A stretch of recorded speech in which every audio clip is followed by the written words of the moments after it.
Everything you need to know in order to succeed in marriage, from practical advice to current events. This is the XO Podcast. Now here's your host, Brent Evans. All right, welcome to the XO Podcast. This podcast is designed to help you thrive in life and in love. We love coming to you every week. We're having a great time today talking about friendship and marriage. And you guys probably know them from our Skype session. If you watched that podcast last year, Dave and Ashley Willis, they're in from Augusta, Georgia. Welcome. Right. Thank you. Glad to be here. Good to be here. in person. Live this time. Live and in podcast. person. We're really moving up. It's great to see. You look good on TV, but you also look good in person. It's just really kind of fun to see face to face. Thank you. I look taller on TV, so I prefer that. But it's good to be live, too. Yes. It's good to be here, too. If not better in person, really. That's what you're trying to say. That's right. We're talking about the XO Conference. Right before Valentine's Day weekend, we're going to be having our biggest conference of the year at Gateway Church in Southlake, Texas. We had last week Jimmy Evans on the podcast. It was wonderful. He's obviously a big deal. He's a big deal. He's the main... Not as big a deal as Karen Evans, but he's a big deal. Not as big a deal as Karen Evans. She's actually in the studio watching what we're doing here. And but he had a great time last week on the podcast just talking about what he's going to be bringing to the conference. A lot of new sessions, a lot of new topics he's doing. He also kind of downloaded part of their testimony. A lot of people don't know exactly why they got into marriage ministry, but they were at rock bottom. Yeah. And so that's kind of where the ministry was founded from. So that was last week, but this week we have a couple of great people on the podcast talking about friendship and marriage. Yes. Also, Ashley Greenwood, she's our senior director of MarriageToday at MarriageToday, talking about XO Conference. You oversee that entire department of the ministry. It's a big department. I get to oversee all of our events, conferences, and now our cruise, which we are so excited about. And you all need to come because we would love that. We had a great time in the Mediterranean. Although every person I talk to about my job, I always get, yeah, your job is so hard. Someone has to do it. But it's great. We have a lot of fun here. It's awesome. Yeah. There's a lot of things that happen behind the scenes that people don't see, and you take care of you get your hands dirty, you take care of all the stuff that most people don't appreciate. But we do have a big conference coming up. Tell everyone who's coming to the conference, who's speaking, besides Dave and Ashley Willis. So I'll go through the actual schedule of what we've got. So we're starting off Friday morning, which is new to us, actually doing the full day conference. So we're starting off with Jimmy Evans, the best. Then we also have Tim Ross, who has been our MC, and now he's also going to get to do a session, which I think is going to be great. He's a pastor for so many years, and it'll be great to hear his heart. Craig Rochelle's coming to us all the way from Oklahoma. That's all in the morning. Then we'll take a lunch break. Then we've got George and Tondra Gregory, Clayton and Ashley Hurst, and Ryan and Selena Frederick. That's going to be some new speakers to our audience, so I think everyone will enjoy hearing from them. We've really tried to just power pack every session that people are coming into. Then we've got an afternoon break. The evening we have Jimmy Evans, Max Licato, Jefferson Bethke. So again, so full. The next morning we've got Miles McPherson, Dave and Ashley Willis. We'll be so happy to hear you on Saturday morning. Jimmy's going to do another session, and then people actually get to see Karen with Jimmy as we do our vow renewal, which is always so special and a great closing to the time. So Going to be great. A day and a half. People are going to be so full, but so happy. And well, the Gregories, some people don't know who the Gregories are necessarily, but they're certified partners at MarriageToday. They came and did our certification course. And he's a chaplain for the Los Angeles Chargers. Nice. And so he works in that. He was with the Jets before, and then they moved to the West Coast. Great couple. Both of them, they have a marriage ministry, too, that they work and do. So I'm excited about them. The Fredericks, the Fierce Marriage couple, I always refer to them as a Fierce Marriage couple. They've done a great job of kind of setting that as their identity.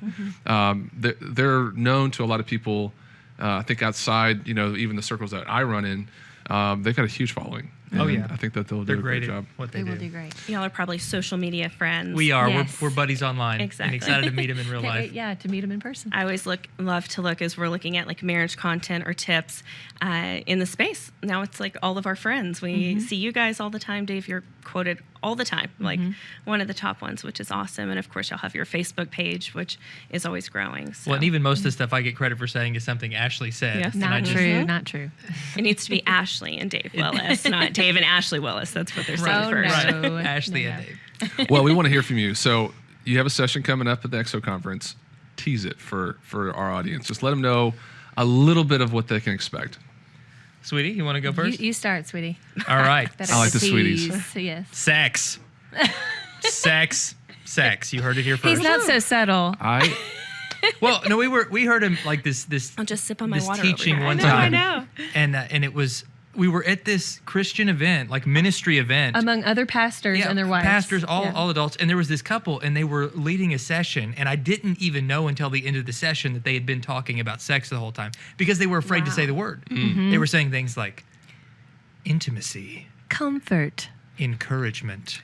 Be together. Yeah, and I'm Yeah, like, be are they together. talking about like a back rub right now, or I don't know. Wasn't sure, but then like I got to the end and I realized, oh, they were talking about sex the whole time, and they were afraid to say it. Yeah. But we're going to actually be talking about it. We're going to and- say it. because God made it, and I think somewhere along the way Christians got scared of using the word. They think, oh no, the devil owns that now, but God made sex. Sex is good. Christian married couples should be having great sex. It's an important part of marriage, and we're going to have just a fun, honest, open conversation about how to enhance the sexual intimacy in your marriage. It's good. That's right. So good. It's right before Valentine's Day weekend. So, guys, Yes. if you want to encourage your spouse to get a little bit better at sex right before Valentine's Day, or women, if you need your man to get a little bit better at sex right before Valentine's Apparently, you're Day. giving Don't tips miss as it. well. So That's right. maybe add that to your sermon. And you have a new book coming out. It's actually out called The Naked Truth About Sex and Marriage.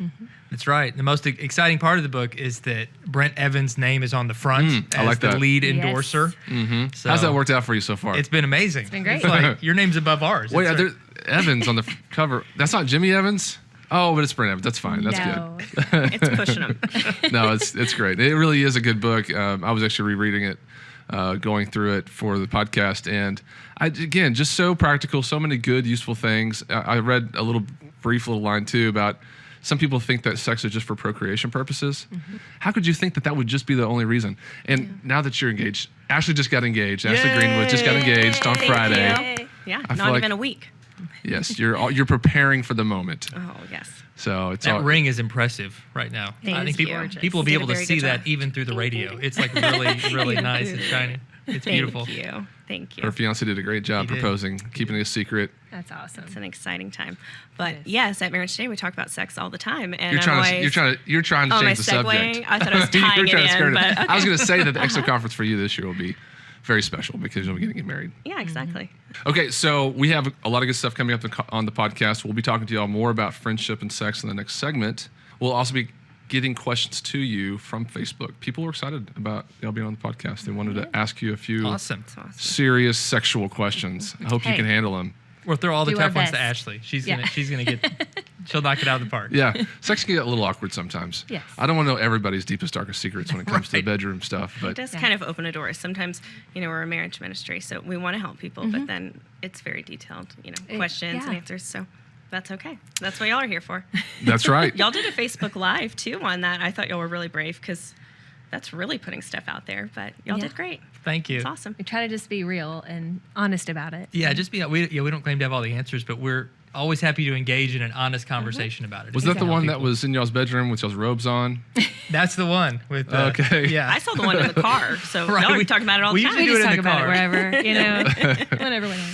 Well, every time we like to talk about our friends at Datebox. These guys are awesome. I got an email today. My Datebox is on the way. I got my last one in December.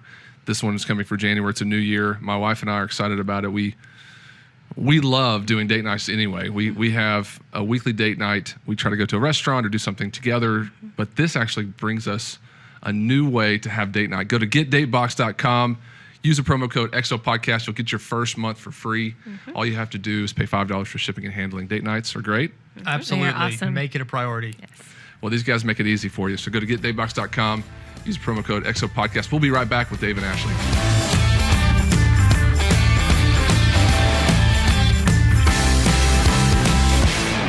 Always be honest with each other. Secrets and lies are the enemies of intimacy.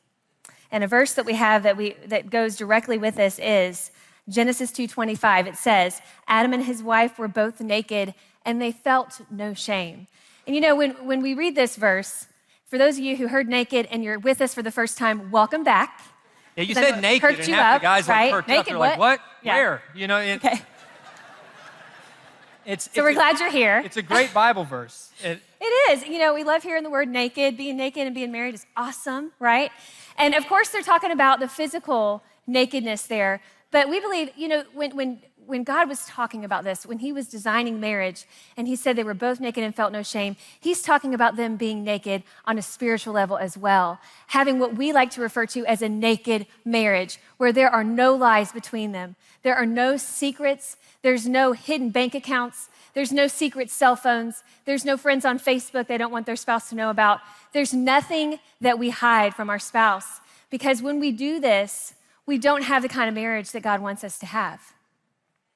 Yeah, the level of your honesty is always going to determine the level of your intimacy in marriage. Mm-hmm. And the moment you find yourself keeping secrets from your spouse, then you're already outside the bounds of that covenant that God created. Your marriage is no longer naked. I think God intentionally painted the picture of that first marriage before there was sin, before there was anything getting in the way, and he told us they were naked, not just to paint the picture of the importance of physical intimacy in marriage, but to paint the picture, as Ashley said, of being naked emotionally, mentally, spiritually. Right. Nakedness is a picture of saying, I've got nothing to hide from you. There's nothing up my sleeve. I'm not even wearing sleeves. There's nothing that I'm hiding from you. And so if you want your marriage to go to that next level, then take what we call the secret-free guarantee. It's saying, I'm not going to keep anything from you, and there's no question that's off limits. You can ask me anything, and I want to do my best to give you an honest response. All right, welcome back to the XO Podcast, brought to you by Marriage Today, a podcast designed to help you thrive in life and in love. We're talking about friendship and marriage with special guests, Dave and Ashley Willis. Hey, Brent. Thanks for having us. Yes, hey, this is a pleasure. It really is, because y'all are friends. We love spending time with you. I've got to know you over the last year and just feel a real kindred spirit with you. I know. It is mutual. Yes. Bromance. And so we actually went to lunch today before the podcast. My wife joined us, Stephanie did, and my wife and I, we were friends before we got married. And so we developed a friendship, and I know how important it is in our marriage that we're friends, that we actually like to be around each other. We make each other laugh. We kind of can figure out what each other loves and can play to that. Mm-hmm. Let's talk about friendship and marriage. How important is it to have a strong friendship with your spouse? I think it's huge. I mean, I think it's just vital to a thriving marriage, because you're spending every day together. Many are raising kids together. And, if there's not this friendship at the base, it can make it really hard, because, there's going to be hard times in our marriage, inevitably. And when you have that friendship at the base, I feel like it makes those hard times not so hard, because you're facing it together and you have this mutual, friendship and respect for one another. And you actually, you just want to be like to be around each other. I see so many couples where that's not necessarily the case, and it's just painful. It's painful to watch. It's painful to be around them. But when there's that friendship at the base, I feel like you can get through anything. It's so true. It's because if you're not best friends, what happens is you gravitate to your own thing, and it's like she has her friends, he has his friends, she has her hobbies, he has his hobbies. Not that there can't be any of that, but you're just going to end up leading two separate lives. Mm-hmm. And you end up with a couple that they might say they love each other, but it's clear they don't actually like each other. Mm-hmm. They don't enjoy being around each other. And the strongest marriages, I'm convinced, are between two best friends. It's between two people who, they love each other, they have the romance part, but at the foundation of that, there's this friendship where they like to play together and to cut up together and to do new things together. And and if that's not happening in your marriage, it takes intentionality and it takes effort. Well, let's dive deeper into that, because there are probably some people out there that are like, I just don't like my spouse. Right. I can't stand them. Everything about them, and they got married for whatever reason. They had some whim of a romance that led to a quick engagement in marriage, and they really didn't. Most people don't think about one of the biggest decisions of their life a whole, long time. And so, but now they're in this relationship, and they've built a life together, but they don't like each other. So, coach somebody like that through the first couple of steps of getting back on track, like getting their marriage to a place where it could even begin to foster some friendship feelings. Yeah, I think, like I said, it's just painful to watch. And we certainly, have worked with many couples where that's the case. I think it really starts with just communication. I think it just starts with talking to each other. You think about growing up, in your childhood, the people you became best friends with, you were talking to them on a daily basis. You were spending time together. And that's exactly what married people need to do when they've kind of hit a rough spot and they look at each other and they're like, I don't even know if I really like you. right now or if we have much in common. So I think just talking and getting to know each other again, because sometimes, especially in the midst of raising kids and working and everything that, you know, all the responsibilities we have, we can lose sight of that. We can lose sight of just the friendship that could be there because we're just so busy. And so I think just sitting down and talking and really listening to what your spouse has to say and trying to find some common ground that doesn't have to do with finances or kids or all the business of being married. Just finding that thing that you can cling to. And you'd be surprised what you find out when you really listen. Yeah, your spouse is much more interesting than you believe. I think anytime we're bored in our marriage, it's not because our spouse is boring. It's because we're not pursuing them the way that they need and deserve to be pursued. We're not making the effort. And so, like Ashley said, communicate, but not just about what she calls shop talk. You know, I think some couples say, we talk all day, but it's just the logistics of when are you picking up the kids, what bills need to get paid. And you're operating just sort of like two disconnected business partners who are sharing one roof instead of two best friends who get to share this journey together. And so sometimes you just need to reframe the way you're approaching things and say, what would life look like? How would it look differently if we approached it as best friends instead of just two disconnected people? Yeah, people get selfish. They don't want to. They don't want to do something that they don't want to do. And so, if one of their spouses into, let's say, football or into hunting, or I'm talking about, there could be a woman out there that's into football and hunting. I'm not just talking about the male, but something that maybe you just don't enjoy. You know, get off your rear end and go do it with them, and you'll find that that's where they'll be the most open and honest with you. I mean, so many people just won't even cross the street with their spouse because they don't want to go to the other side for whatever reason, and they miss an opportunity to build that friendship and relationship. So I'd encourage couples out there to, you know, take a risk at doing something outside your comfort zone if it blesses your spouse and it'll lead to good things. Also, men like to talk after sex. I have heard and I've found, and I'm a man, so after you have sex with your spouse, you know, a lot of times you're like connected to them, and it's a good time for a wife to say, how are you feeling? Like, what are you thinking about? Because a man at that moment feels very secure. Because normally when she asks what are you thinking about, he's thinking about sex. That's right. So once you've gotten that out of the way, it opens up to this amazing converation of, wow, there's all these other things happening in my brain now that I want to trash process. Has just been taken out. That's right. You can Let's talk. No, but it is true. And so we love talking about friendship and marriage, but also sex is a big component about being good friends and spending time together. So talk to the couples about, you know, sex and really the integral part it plays in the relationship when you're, you know, talking, communicating. But men think about sex, and women like it too. I feel like it anchors couples together. Just kind of dive into that whole world. And in your book that y'all just released, The Naked Truth about sex and marriage, you put naked in anything, and a man's going to read it. Yes. You know, one of the first Bible verses about sex and about marriage has the word naked in it. God made them naked, and they were unashamed, and it's this beautiful picture of that nakedness that exists between a husband and wife. And it's not, God put that picture of nakedness in there, not just for the physical aspect, even though sex itself is so important, but because he wants us to be naked in all ways, emotionally. You know, nakedness is a picture saying, I have nothing to hide from you.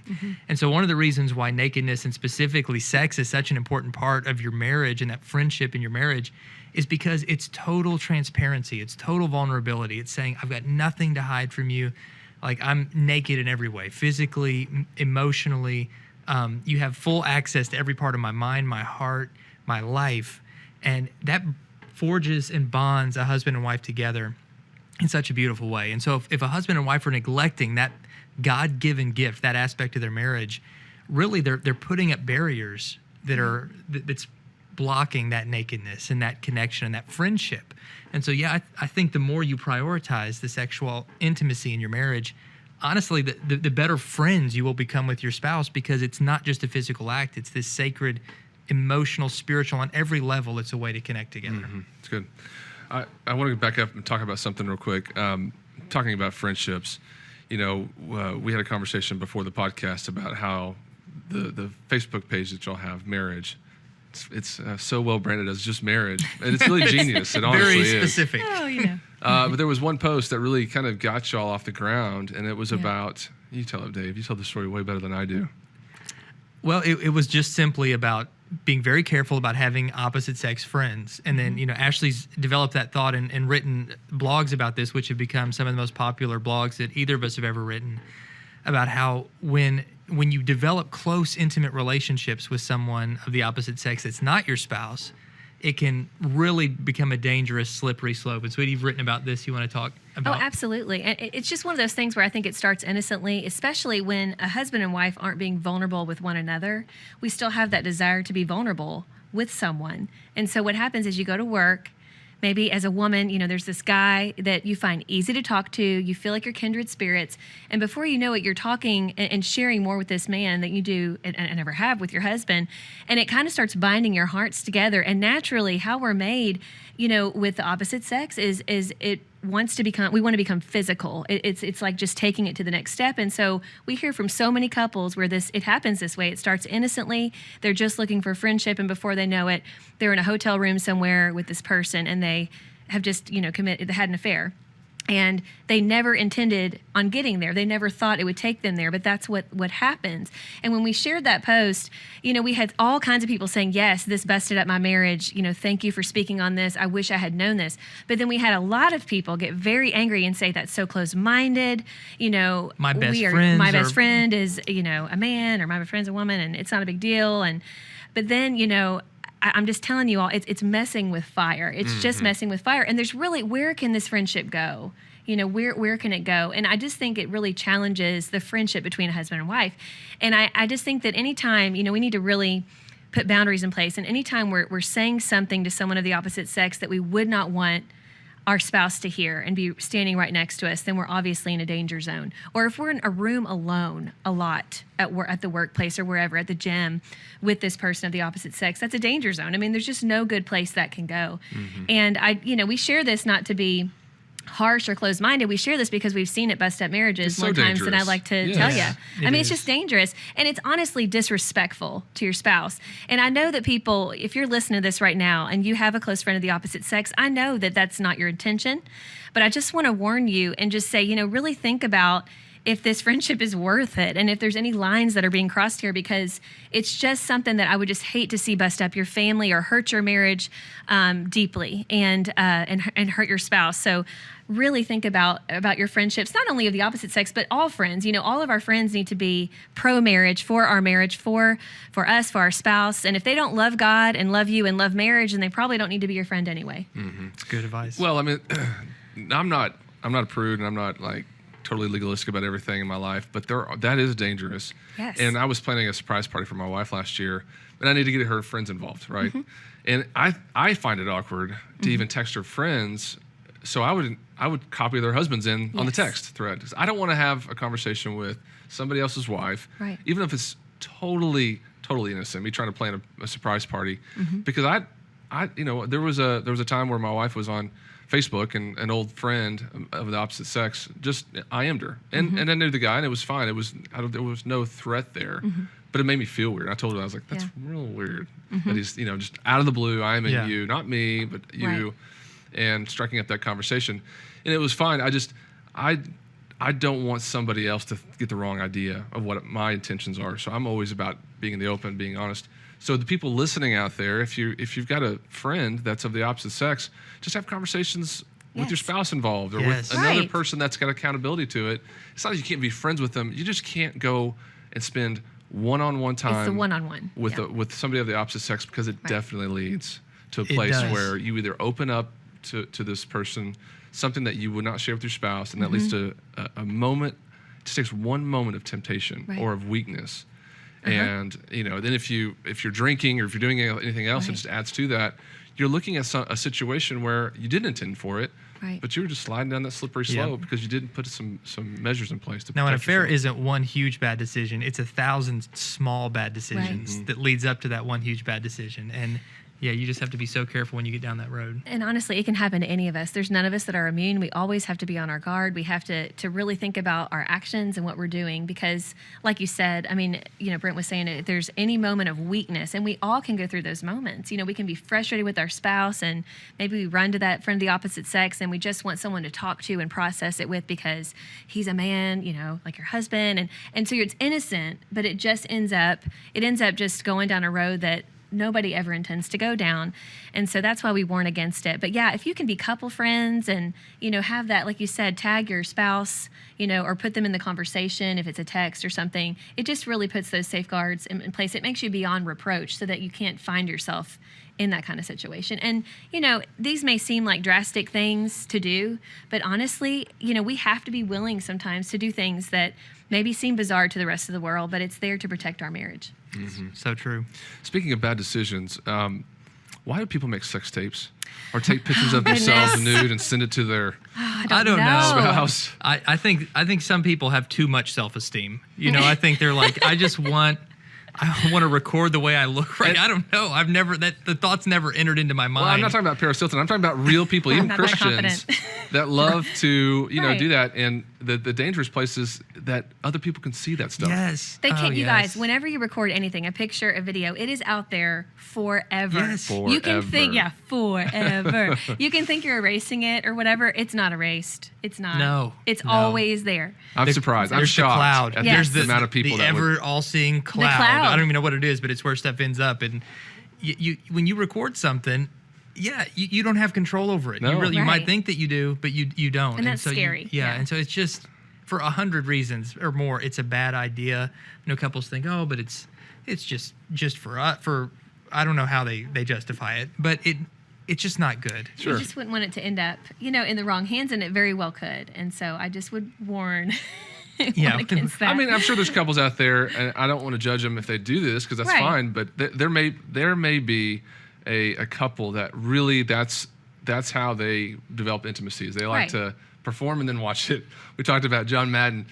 We got this circle here. I'd like to see you kind of move a little closer to Right, the instant replay. Oh, I could have done better on that. Yeah, I'm really. sorry. But get a camcorder, something that's not Right, and connected to the if they're both digital consenting, world. and they're a married couple, that's fine. But yes, I agree with you, like the camcorder idea. So it's not up in cyberspace and for Yes. everyone to access. But even that's a little awkward. yes. Yeah.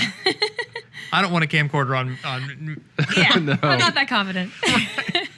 So we're talking about the XO conference today too. You'll have the session coming up for the XO conference, and you'll have a new book out, The Naked Truth About Sex and Marriage.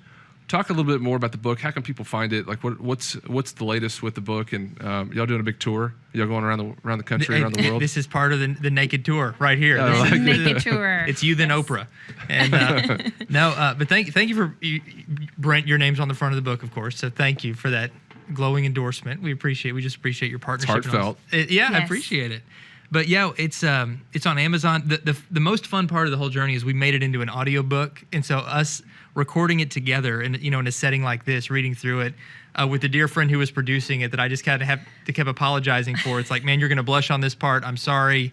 It's the three of us sitting here talking about sex for 5 hours. Mm-hmm. But it was so much fun to just share that together and talk through it. I think It that was. the audiobook part was the most fun because it was such an honest conversation that we got to have as we read through that book together. And we just hope it helps couples have those conversations. Because we found so many couples, they don't know where to begin to talk about these issues. They might feel, they might have their own baggage and their own hangups because of past hurts or body image issues or past abuse or unmet expectations or whatever it is, but they don't know how to verbalize any of that. And so there are all these kind of walls that we build up around that aspect of our marriage. And we just wanted to help kind of gently tear down those walls so husbands and wives could open up in an honest, vulnerable way, have some conversations that could lead to more connection both inside and outside the bedroom. And we hope that that's what happens. Mm-hmm. Absolutely. And so it's exclusively, as far as the paperback version, it's exclusively available on Amazon. But then we have the audiobook is available on iTunes and on Audible. Is that correct, sweetie? right. Okay. That's good. Yeah. Will y'all be addressing any of those topics at the XO conference? Oh yeah, Yes. come to XO. Yes. We're gonna talk a lot about all of these things, and we're really excited to be We able are. to share. You close off the book with some of the more, I guess, I don't know how you describe it, but the questions that people ask that are hard to answer. They're the hard issues with sex. It's the kind of the closing Yes. segment of your book, and so those are good questions. I mean, a lot of people have issues in their marriage and they don't know where to turn. Like you mentioned before early in the podcast, some people don't even want to use the word sex. Right. They're embarrassed about the word sex. I mean, people don't talk about it, but y'all talk about it openly and honestly. That's why I love it. We've got some questions coming up in the next segment from Facebook for you. Can't wait. Hope you're Yep. prepared for it. But Bring it first, we're going to talk about the newlywed game. We're going to do the Yay! XO newlywed game right now with Dave and Ashley Willis. Okay. Awesome. Is there a First prize? time we've ever done this. There is a prize. You get to not be embarrassed. Yes. I'm interested to see win. what he has to say. Oh, yeah, this would be fun. So this is the XO newlywed game. We're going to do it right now. We have some questions for Dave. Okay, so I'm going to ask you some questions, and you're going to hold up the card in front of you. Oh, wait, are those? And we're going to see. Do I hold these up?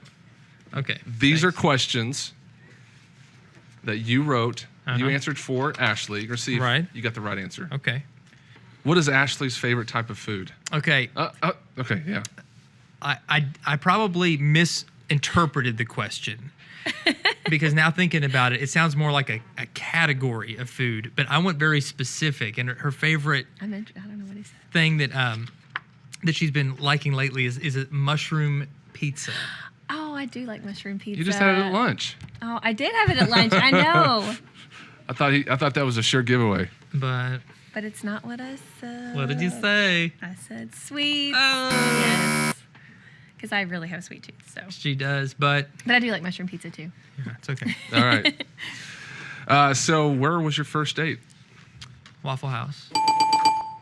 Pure class. High spender, high roller. If you lose that W, it's the Awful House. Yeah, awful waffle is what we like to call it. But we love it. We love it. I played My Girl on the jukebox. He did. And sang it to her even though I can't sing. Was it 2 in the morning? We were was that your first date? 2 in the was morning? like, we were in college. we were it probably both- was like 1 or 2 in We the were morning. both totally sober, if you Yes, want to ask. totally. Yes. And we were practically engaged by the end of that waffle. So We were. It is kind of a magical place. They just we had one at Magical, Grapevine. yeah. Well, I mean, We love you it. think about Waffle House, and everybody knows what Waffle House is because of the colors and the ambiance and the menus. the that are health like, code violations and the Sticky menus. No, it's Yeah, it's the sticky menus They where you haven't can cleaned ever. order a steak and some hash browns and whatever you want. no, we love it.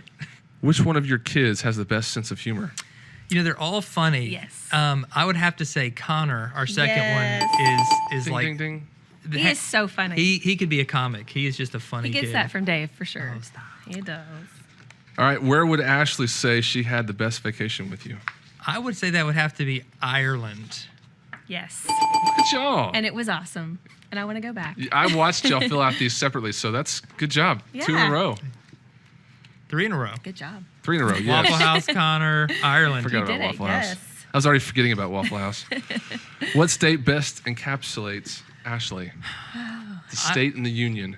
I would Yes. have to say, based on how much she enjoyed it on a road trip we did this year, I think you got it. Montana. Montana. Yay. Y'all are so great Love it. together. Did I get the right card? Yes. Okay. Okay, these are questions for Ashley now.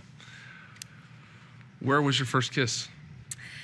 It was Night Hall, which was a dorm outside of Night Hall at Georgetown College in Georgetown, Kentucky. Yeah, it was in front of her dorm at Georgetown College, and On a it- cold night. and there was so much build up to this kiss because she had this oral surgery that was like a kissing chastity belt that like she couldn't I did. she couldn't be like touched on the face for so long, and so by the time we finally got to the kiss, like it's like there was all this build up and pressure, and then I wasn't sure like how much pressure it could have, so it was on my part, like I was the worst because I was like it's like I can't like even That's a reenact good how bad it was. I demonstration. was just, but it was, it led to many better kisses. you were a I got keeper. better. Yeah. I got better, but You were like her personal trainer for her lips. right. I was like, I don't know It how was much. so very blessed. how It much- was- It was little. That's good. Pressure to Good apply. answer. Awkward. You guys are knocking these out. Okay, what comic character best describes Dave? I would have to say Superman. Superman. No way. Oh my gosh! I knew. I think it's just well, that she you want to wants. tell the backstory? Right. So when one of the Superman movies came out, The new, well, it's Man the of newest Steel, Superman, like the one who's or- the newest okay. one. she had like she wouldn't admit it, but she had like this crush on Superman, just like something about a guy in tights. I don't know. Let me just say, And- my son. I was watching the movie, or we were looking at the cover before we put the movie in, and my son was like, he is disgusting. He has his shirt off. That's disgusting. And I said- and Ashley was like, she was like, totally just responded. She was like, that is not disgusting. So That is God's perfect creation. Not And disgusting so at then all. I think to help justify her lust, she found, oh, it's just that he looks so much like you. Yeah. Now let me So say I- this though. Dave so- literally cut out the Superman on the front and put it on my mirror like I was a teenage girl just to tease me about it. Yeah, So, and I taped it up on her mirror, and I wrote a little note that said, "That is not disgusting."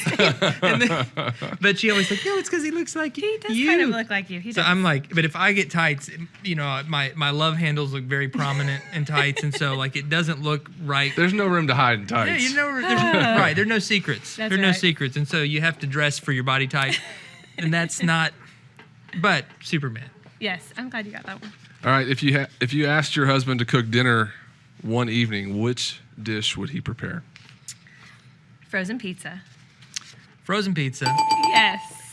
And it's really just I because. time out. Okay, I did watch y'all. I And had were y'all no idea. texting each other at the time? No, I didn't see I it. promise we were not. We were not. Are We're y'all just that in sync. We're just like, okay, I'm sending the answer. Honestly, he just really likes frozen pizza. It's what I make. It's my go-to thing. That's nice. I It's it. like it's just that I don't have a broad repertoire. What do you put on your tombstone, Dave? What is the first thing Dave would buy if he played and then won the lottery? Well, we love to travel, so I just put many vacations. Oh, that's what I was gonna put. Yes. Because we do love to travel, and that was probably the right answer. But I put land because Oh, we have been talking about buying land. so that was a good see, one. That was a good one. it was one of those two. Yes. A lot of land in Texas. What is Dave's favorite TV show? This is a hard one because he has It a was a lot hard of one, good yeah. ones, but I would say the tried and true Office, The Office. Oh yes. Because you love The Office. It is. And he's often told he looks It like is. Steve Carell and kind of acts like no, him. that's totally what I put. But Being like, funny. Kind of yeah. acts like him. Well, like being silly. She or knew my whatever. favorite show better than me. I put Saturday Night Live, which I don't Oh, even we really do love that too. watch that much anymore. But Yeah. The Office. We don't stay up that late. I've been If I got a binging. do-over, I would go back to The Office. I've been binging The Office on It's Netflix. so good. No, she was right We've on that watched one. it like the whole series like Yes. 3 times. I missed so- my own favorite show on that one. She And was right. That's pretty great. Hey, good job, guys. XO Newlywed Game, you knocked it out of the park. I think y'all were 8 out of 10. If I had to keep Maybe, score. I don't know. Maybe. All right, we're going to come back, ask them some questions from the Facebook audience. Y'all ready for this? Bring it on. All right, we'll be right back.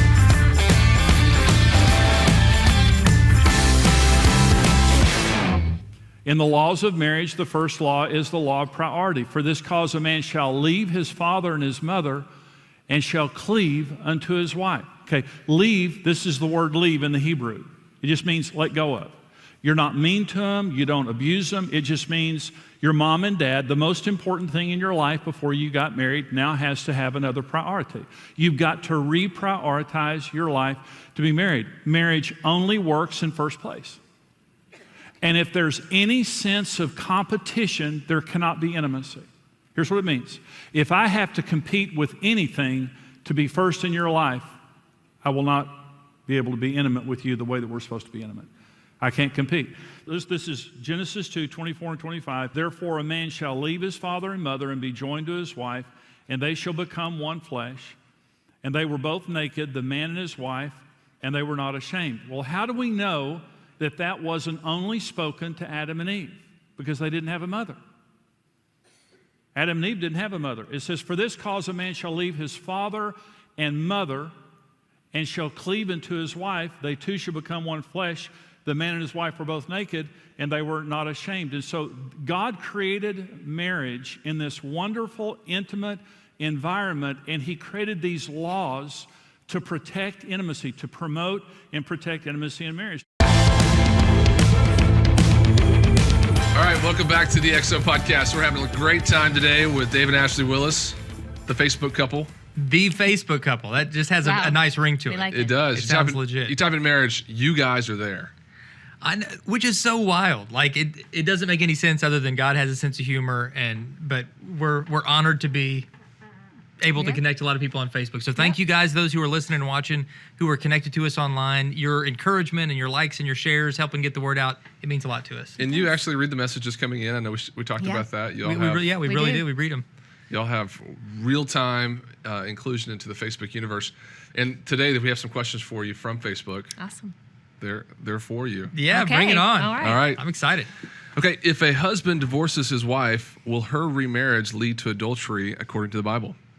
Man, you could have good thrown us a question. softball It's coming to out. start. You're The just major leagues. That's right. That is the major leagues. You know, I think that the Bible God hates divorce, first off. Like that, you got to look at what the Bible says. My opinion here doesn't count nearly as much as God. What does your word say? Because that has to be what we go back to. And we know that God hates divorce because God loves people, and divorce causes so much pain. The Bible gives a few instances where divorce is permissible, not encouraged, but permissible. One is adultery. I think that a couple that goes through adultery, what I love to see and what I believe God loves to see is restoration, reconciliation, and healing. But that is considered justifiable grounds for divorce, as is abandonment later in the New Testament. Now, the real issue that biblical scholars a lot smarter than me will argue on is, okay, if that happens, you're divorced for even biblically justifiable reasons. Is that remarriage considered adultery? And I've heard brilliant, people on both sides say, like, well, if it is initially, but then God wants you to stay in that relationship. I've heard so many different things. What I believe is that God is a God of grace. God is a God of second chances. I look at the blended families in the Bible, going all the way back to the lineage of Jesus, where Solomon, who went on and to not only become king from David and Bathsheba, but became part of the lineage of Jesus himself. That was a blended family that was something a lot worse than just divorce and remarriage. It was adultery, then murder, then remarriage. The lineage of Jesus also had at least one prostitute. I just think God intentionally is showing us that he is redeeming and restoring and reconciling families in this vein of new beginnings. And so if you find yourself in a second marriage or in a blended family situation, know that God is with you and he's for you, and he wants to bless you where you are. But that we shouldn't, as a culture, be so quick to throw away our marriages in the first place. That God is a God that wants us to fight to restore our marriages. I think the best stories are the ones where reconciliation and restoration can happen between a husband and wife. Because divorce and remarriage, while it can lead to blessings and grace, it also carries its own set of very unique difficulties that I think that very often God wants to protect us from having to experience in the first place. So that's a long kind of fumbling answer to say there are huge books and papers written on this that can give a lot more citation than I can give off the cuff, but hopefully that gives a little bit of insight. But if you're in a new marriage, if you're remarried, I find that it's mean, judgmental people that make you feel bad for being in a relationship now. And it's almost like, okay, so now I'm supposed to divorce my new spouse and go back to the other spouse, but I created a new divorce. Right. So now it's like a double jeopardy kind of thing. Yeah, wherever you're married, whoever you're married to right now, that that's your spouse. Be married to that person. Your spouse to fight for your marriage. And God, Jesus died on the cross for all of our sins. We messed up. It's about being, most people are sorry for what they did to cause the divorce. Most people did not get married to go through the horrific process of a divorce, because it is a horrific process. Yeah, it's painful. And so most people just don't do that. They're good people. And life happens. You talked about adultery, abandonment, abuse, those sorts of things. Oh, sure. God does not, I love what my dad says sometimes. He says, God doesn't want us to live miserable, horrible lives. He wants us to live set free and to live these great lives. And if you're married to somebody who's abusive, I just don't believe that's, now you can redeem that person. Right. I don't think God wants us to sit there and just live 50 years with somebody that's abusive or checked out in the marriage or cheating on you. And then you feel bad for going and finding somebody that will actually treat you good. Right. So good answer. Yeah. I was going on a soapbox a little bit. All right, next question. Hopefully easier than no. How would you solve world peace? Oh, goodness. What do you do if your spouse is completely uninterested in sex? She gets very aggravated with this person about asking for it. What is he supposed to do? Ignore his needs from the marriage simply because she isn't interested? That's a good one. we get questions like this all the time about sex. And I would say, it's important that you talk to each other. And I think that it sounds like it's the wife who's not wanting to have sex, correct? If I'm understanding that right. It sounds like maybe she's been hurt. There's something going on there where she doesn't feel like she wants to get physical with her husband. And I think a lot of times husbands don't realize that sex doesn't start in the bedroom. It's everything you do before getting to the bedroom. It's how you talk to your wife and what little acts of love you do for her if she feels appreciated and respected and loved and adored by her husband. And so I would tell that husband, think about that. Think about, is there something that maybe is making your wife feel put off by you because she's not feeling like you're connecting with her in other ways outside the bedroom. And I think, too, this couple, I mean, if it's to the point where they're just not having sex, I would definitely, I mean, we are huge proponents when it comes to counseling. I mean, I think that that's a need, you know, to go to counseling and to get to the bottom of the issue. But in the meantime, you know, really think about that. And I would challenge that husband to start doing the things you did in the beginning of the relationship that really just showed your wife that you love her, and give her physical affection that doesn't necessarily lead to sex, because then she doesn't just feel like an object, a sexual object. She feels like the woman that you love, that you adore. And that's kind of my 2 cents about it. What do you think, sweetie? I think that's great advice. I would say, yeah, do all those things. Make sure that you're loving your spouse. If you're the spouse that wants to have sex more, you want more frequency, then don't just make it about add pressure all the time on the other spouse, but you know, serve their needs. Every marriage thrives when both spouses are focused on meeting the other's needs and not looking at it like, well, I don't need that, so they shouldn't need it either. I think that when you start assigning your needs to your spouse, then we can't do that. You can't say, well, I don't need sex that much, so he shouldn't, or I don't need to, you know, to do this that much, so she shouldn't.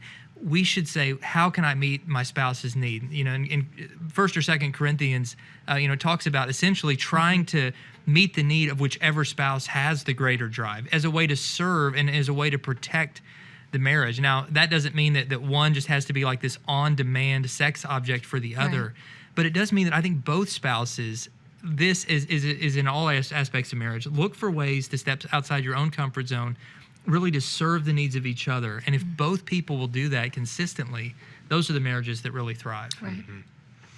Yeah, that's good. I mean, men and women, they both change hormonally. I mean, you get married, you know, in your 20s or 30s, and you have a testosterone level or hormone level that's adequate for sex, and then certain things happen. Life, even stress can sometimes affect that. Absolutely. And so many people are unwilling to go to the doctor and just kind of scope out and see, hey, do I have something wrong with me that makes me not even want to? It may not even be off-putting, something that's off-putting for your spouse, but it may just be that you just don't even have a physical desire there. Absolutely. So have you encouraged couples to go to the doctor and check things out? For sure. I mean, I think that it's so important to just make sure you're healthy, because there are, like you said, stress can affect, you know, our sex drive.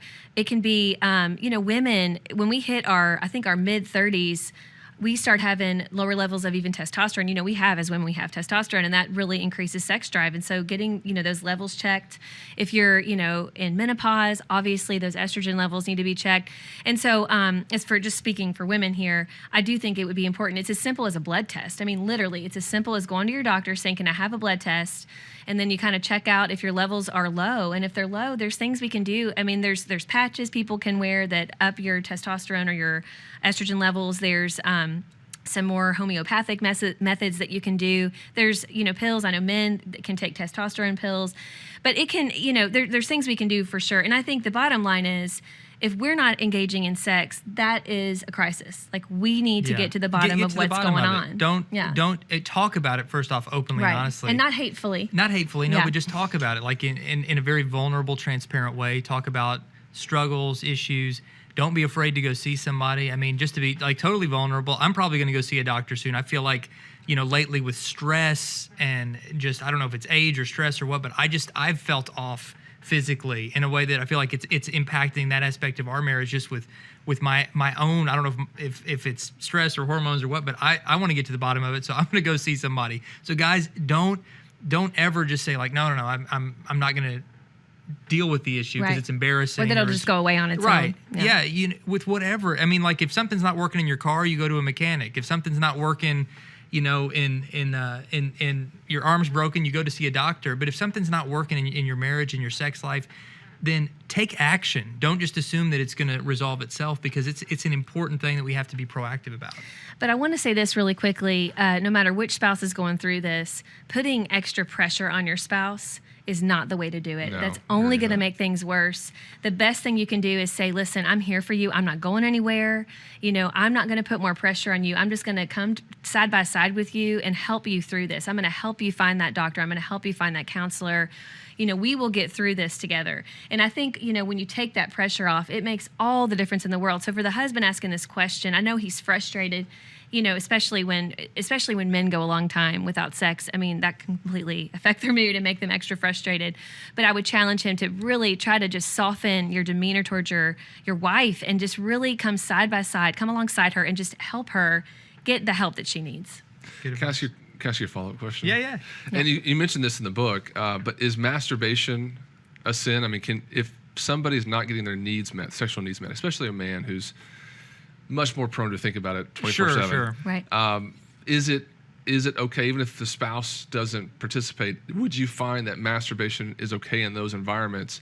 And I will say this, that I heard somebody on a radio talk show one time, a wife called in, she was complaining about her husband who masturbated. He was in the Army, and he was overseas, and the spouse found out that he had been masturbating or whatever, and was just completely appalled at it. And this radio talk show host rebuked this girl, and she's like, you sent your husband overseas, he cannot be with another woman, but you're not allowing him to gratify his needs. I say that, but then I also say that in the book, Every Man's Battle, they talk about sometimes those sorts of things can resolve themselves if you kind of don't feed the beast. Right.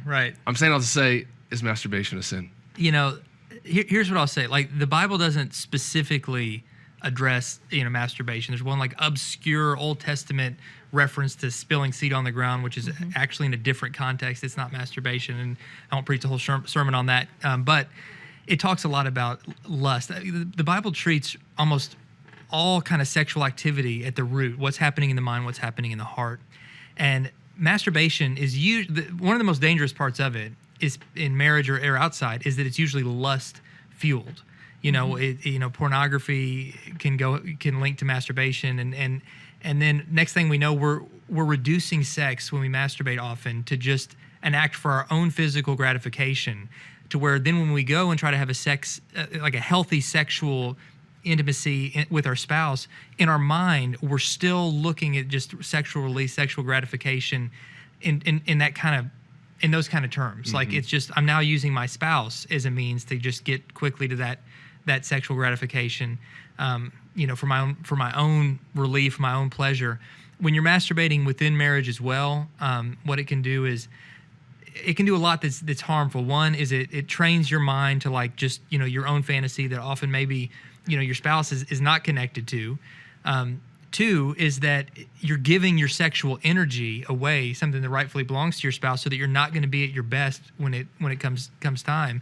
Three is that, like you talked about feeding the beast, the body, if you just stop, I mean, like if you stop, it will be difficult for a while as your body is adapting to the fact now that this release is not being met. But then once your body kind of recalibrates and you channel all of your sexual energy towards making love to your spouse, I think your sex life, your sex life in your mind and your body and your marriage, it's going to be so much better. So I feel like every marriage would be stronger if you're not masturbating apart from, I mean, like, I'm not talking about like touching each other during I'm talking about like when what you're doing kind of on your own, just to meet your own needs, so to speak. It's going to train yourself to think about sex in a very selfish way. And if you go into marriage thinking selfishly about sex, it's gonna hurt the marriage in the long run. It's a great answer. I threw you another curveball. That was good. That was a good answer.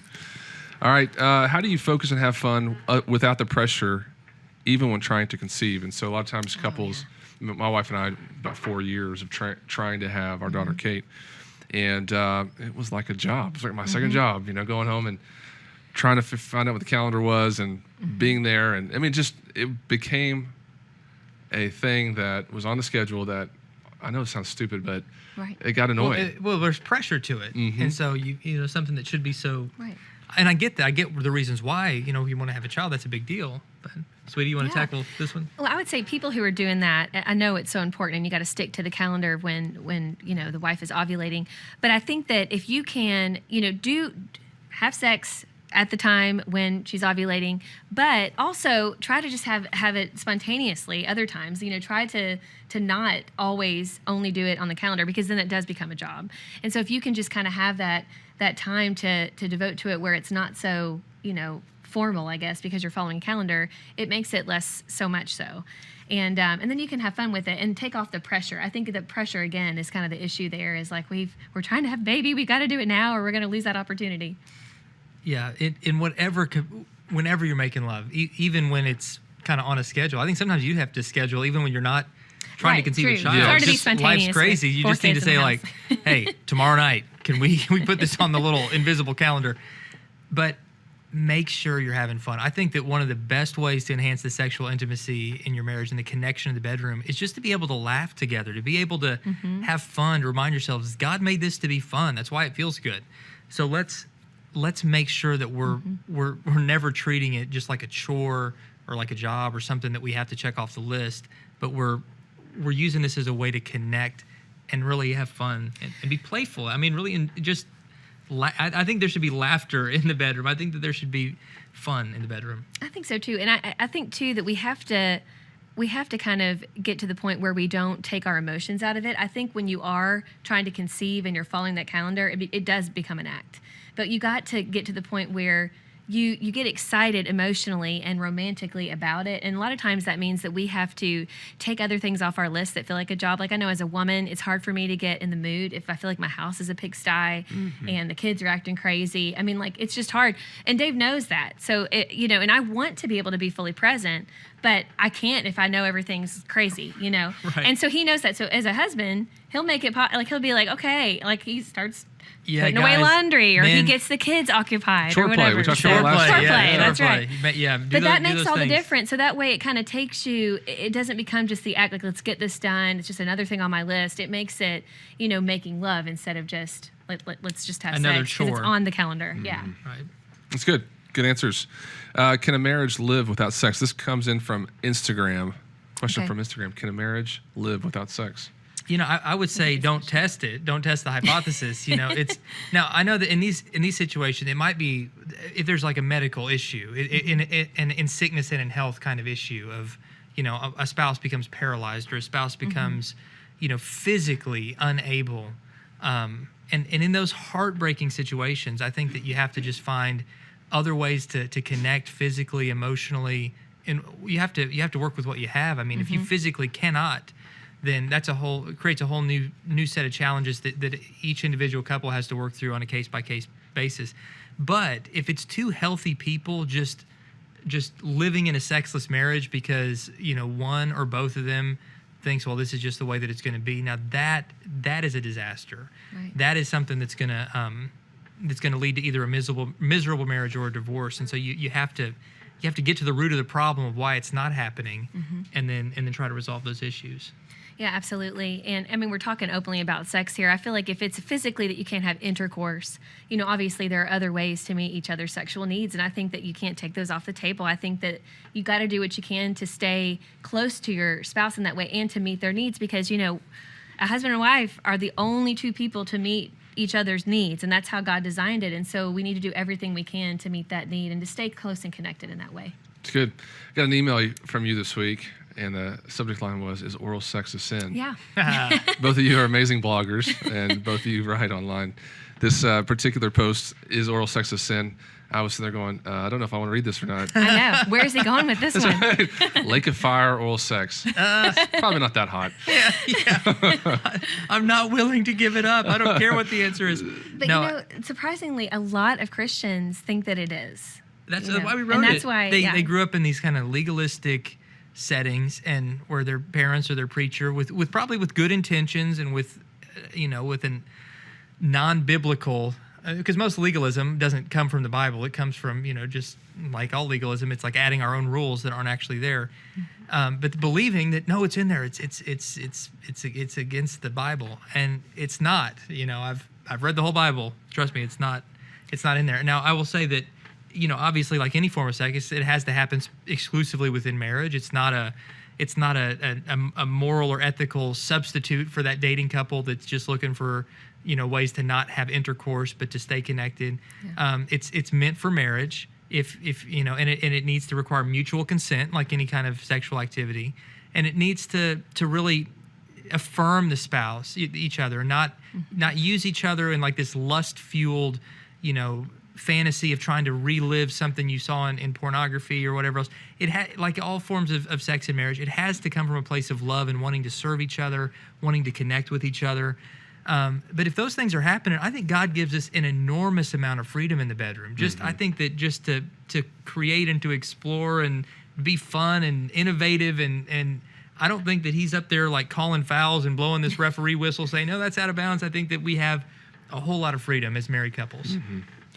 Yeah, no, I agree, and I feel like that's part of that. The exploration word is perfect, because I mean, you're wanting to be intimate with this person, one with them, and the exploration part of that is the fun. I mean, that's why would you take that away from somebody who wants to just spend some time with their spouse? And I mean, sometimes guys are in the moment and they just want to kind of get it over with. But I mean, I think people who've been married long enough, they know how to really spend some time enjoying each other. Like, you want to enjoy the time together and not just making an act. So you did a great job of answering some tough questions. Am I sweating? Man. Loosen up, man. It's over. I was waiting for like the easy one. Like, what do you do on a date night? Instead, you're like, what about oral sex and divorce? And no, this is good. I'm glad for the real questions, because this is like, it's real stuff. Yeah, it's real stuff. And I mean, these are the conversations we're honored to have, because we got to be able to talk about these things, and I'm honored that you guys are creating such a powerful venue through EXO, through the conferences, the podcast, through all of it, to allow people to have these conversations, and I just think it's great. A lot of good people out there just do not know where to turn, what to do. They have questions. They're living life, and they're in marriage, and they want to make it work. And so we're happy to have you guys on to kind of help teach them. It was really good stuff. Check out Dave and Ashley at the EXO conference coming up February 9th and 10th, South Lake, Texas. Gateway Church. Go to exomarriage.com to check them out. Also this month, all month long, $10 off our Vision Retreat journal. If you go online to marriagetoday.com/store, you can find that. My wife and I are actually going on our Vision Retreat tomorrow. We're going to take a few days off and spend some time. It's an awesome opportunity to get together and pray with your spouse, spend some time thinking about the new year. $10 off the Vision Retreat app and journal this month only. All right, guys, URL for everybody, strongermarriages.com. daveandashley.willis.com. Yeah, and there's a free 31-day devotional. You want something, you don't have to do it to start the year, but really any 31-day period. Right. And it's free, and these are the Bible verses that have helped us the most in our marriage, and daveandashley.willis.com. You can get that as just our gift to you. Follow them on Facebook too, but also check out our feed, exomarriage.com/podcast. Subscribe to the podcast. Tell your friends about it. Really will bless them, and we'll see you next time.